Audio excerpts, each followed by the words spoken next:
नाज़रीन, वतनी अजीज पाकिस्तान इस वक्त दुश्मनों के नरगे में है और चारों तरफ से दुश्मन बुज़दिल भेड़ियों की तरह पाक सरजमीन पर हमलावर है। मादरे वतन का तशख्खुस खराब करने की एक और साजिश पकड़ी गई, लेकिन इसे हमारे इदारों ने बर वक्त नाकाम बना दिया। नाज़रीन, सवात में गुस्ताख या तौहीन मजहब का इल्जाम लगाकर कत्ल किए जाने का मामला इतना सीधा नहीं है जितना इसे मीडिया में बताया गया। वो कौन सी दुश्मन मुल्क की खुफिया एजेंसी है जो पाकिस्तान में इस तरह के वाकयात करवा रही है और हालिया इस इकदाम से क्या हासिल करना चाहती थी? आखिर क्या वजह थी कि यह वाकया कराने की और इसके बाद इसे इंटरनेशनल मीडिया में दिखाने की? ये सब आपको इस वीडियो में मुकम्मल तफसील से न सिर्फ बताएंगे बल्कि सवात में क्या हुआ, कैसे हुआ, सियाहों को वादी से किसने निकाला, हजूम को किसने तशद्दुद पर उकसाया और अब इस वाक़े की आड़ में सवात को लेकर पाकिस्तान को बदनाम करने की मुहिम कैसे आलमी सतह पर चलाई जा रही है, इस सारे मामले का इस वीडियो में तफसीली पोस्टमार्टम करेंगे। लेकिन ये सब जानने से पहले आप एक चीज पर तवज्जो फरमा लें। नाज़रीन, दुनिया भर में सियाहत उस मुल्क में परवान चढ़ती है जहां पर सिक्योरिटी की एश्योरेंस हो। पाकिस्तान को इस वक्त दुनिया में सबसे ज्यादा जो मसला सियाहत में पेश आता है वो सिक्योरिटी है और हालिया वाक़े के इसके साथ क्या लिंक है?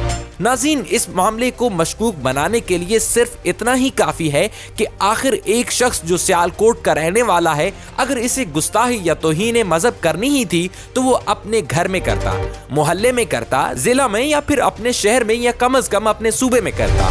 आखिर इसे क्या सूझी कि वो सियालकोट से तकरीबन 450 किलोमीटर दूर और 7 घंटे का सफर तय करके पहले सवात जाए, वहां होटल बुक करे, फिर होटल के स्टाफ को बताए कि वो गुस्ताखी करने जा रहा है और फिर अचानक ये सारा वाकया हो।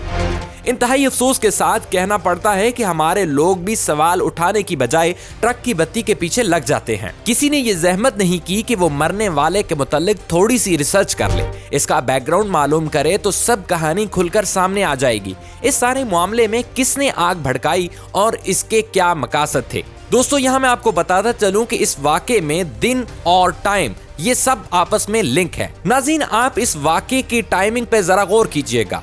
किस्सा कुछ यूं है कि ईद कुर्बान के चौथे रोज यानी कि जुमेरात की रात खैबर पख्तूनख्वा के जिला सवात के इलाके मदीन में तौहीन कुरान के इल्जाम में सियालकोट से ताल्लुक रखने वाले एक शख्स को कत्ल कर दिया गया।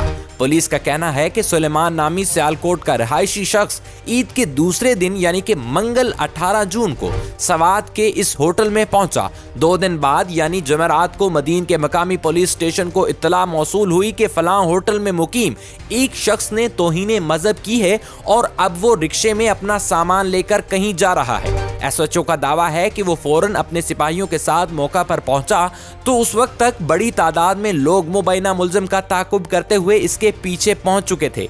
पुलिस ने मुश्तइल हजूम से मुल्जिम को बचाने की कोशिश की और गुस्से से आग भगोला लोगों को समझाने की कोशिश की कि गुस्ताखी करने वाले इस शख्स के खिलाफ कानूनी कार्रवाई की जाएगी, लेकिन डंडों से लैस जत्थे ने यह बात मानने से इनकार कर दिया। मुश्तइल हजूम का बस एक ही मुतालबा था कि वो लोग खुद अपनी अदालत लगाएंगे और गुस्ताखी करने वाले मुल्जिम को खुद सजा देंगे। पुलिस वाले मुबैना मुल्जिम को थाने ले आए और पुलिस स्टेशन के तमाम दरवाजे बंद कर दिए गए। मुल्जिम को भी एक क्वार्टर में मुंतकिल कर दिया गया, लेकिन हजूम थाने पहुंच गया और वहां पहुंचकर लोगों ने नारेबाजी के बाद पत्थरों की बारिश कर दी। हजूम का सिर्फ एक ही मुतालबा था कि इस मुल्जिम को उनके हवाले किया जाए और वो खुद सड़क पर अवामी अदालत लगाकर इसका फैसला करेंगे। पुलिस की जानिब से मुस्तैल अफराद को मुंतशिर करने के लिए शेलिंग और हवाई फायरिंग की गई, लेकिन पथराव के बाद हजूम दीवारें फैलांग कर थाने में घुस आया। हजूम ने गाड़ियों को आग लगा दी, मोटरसाइकिलें फूंक डाली, दरवाजे उखाड़ डाले और खिड़कियों की ईंट से ईंट बजा दी। सिर्फ इसी पर बस न किया बल्कि हजूम ने पुलिस कस्टडी से गुस्ताखी के मुर्तकिब शख्स को न सिर्फ छुड़ा लिया बल्कि थाने से बाहर लाकर इसे न सिर्फ तशद्दुद करके हलाक किया बल्कि जिंदा जला डाला। इस वाक़े की सोशल मीडिया पर गर्दिश करने वाली वीडियोस में लोगों को एक जलती हुई लाश के इर्द-गिर्द जमा होकर मजहबी नारेबाजी करते देखा जा सकता है।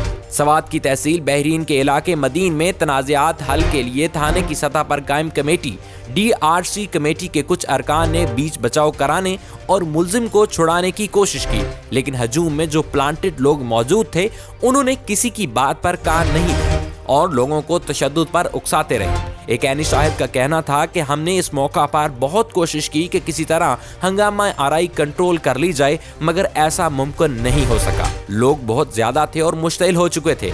सूरत हाल लम्हों में बिगड़ गई थी। पुलिस ने मुमकिन हद तक मज़ाहमत की, मगर लोग बहुत ज्यादा थे और वो मुसल्ला भी थे। दोस्तों, ये तो था इस वाक़े का एक पहलू जिससे आप सब वाकिफ थे।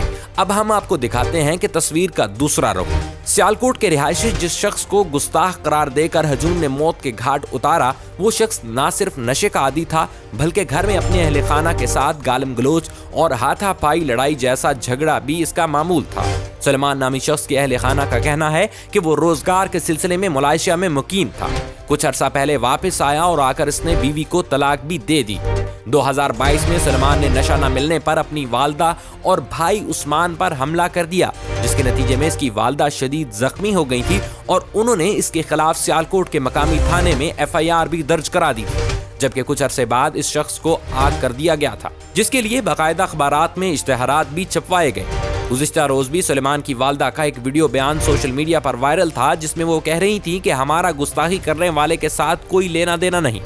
अब दोस्तों, आप खुद अंदाजा लगाएं, जो शख्स नशे का आदी हो, बीवी को तलाक दे चुका हो, वो किसकी बात सुने या समझेगा, और इसे महज एक पुड़िया के बदले कोई भी काम करवाने पर राजी किया जा सकता है। तो दोस्तों, अब आपके जहन में ये सवाल सर उठा रहा होगा कि आखिर गैर मुल्की खुफिया एजेंसी रा इस सारे किस्से में कहां एग्जिस्ट करती है और आखिर उन्होंने क्यों इतनी लंबी चौड़ी प्लानिंग की। दरअसल कल यानी कि जुमा के मुबारक दिन पाकिस्तान के हमसाया मुल्क चीन का अजीमुशान आला सतह का वफद पाकिस्तान पहुंचा है, जिसने CPEC के दूसरे मरहले की बातचीत को आगे बढ़ाना था।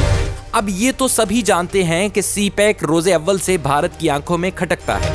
कभी इसे सबोताज करने के लिए रॉबर्ट माइकल नामी पाकिस्तानी बाशिंदे को इस्तेमाल किया जाता है, तो कभी अपने हाजिर सर्विस कमांडर कुलभूषण यादव की खिदमत दी जाती है। तो जनाब, खबर है कि रा ने चीनी वफद के दौरे से ऐन पहले अपने ही एक बंदे को उकसाकर इसे ये सारा मामला करवाया और फिर अपने ज़र खरीद गुलामों के जरिए हजूम को उकसाकर इसे कत्ल करवाया, ताकि दुनिया में पाकिस्तान का तशख़्ख़ुस और साख मजरू हो कि यहाँ जंगल का कानून है, जिसका दिल चाहे किसी भी शख्स को तौहीन और गुस्ताखी का मुर्तकब करार देकर कत्ल कर सकता है। नाज़रीन, पाकिस्तान के तफ्तीशी इदारों और एजेंसियों ने हजूम में मौजूद लोगों की न सिर्फ शनाख्त कर ली है, बल्कि तमाम पर्दा नशीनों का सारा डेटा इकट्ठा कर लिया है। अगले 2 से 3 दिनों में तमाम मुल्ज़िमान न सिर्फ सलाखों के पीछे होंगे, बल्कि इन्हें करार वाक़े सजा भी दिलवाई जाएगी।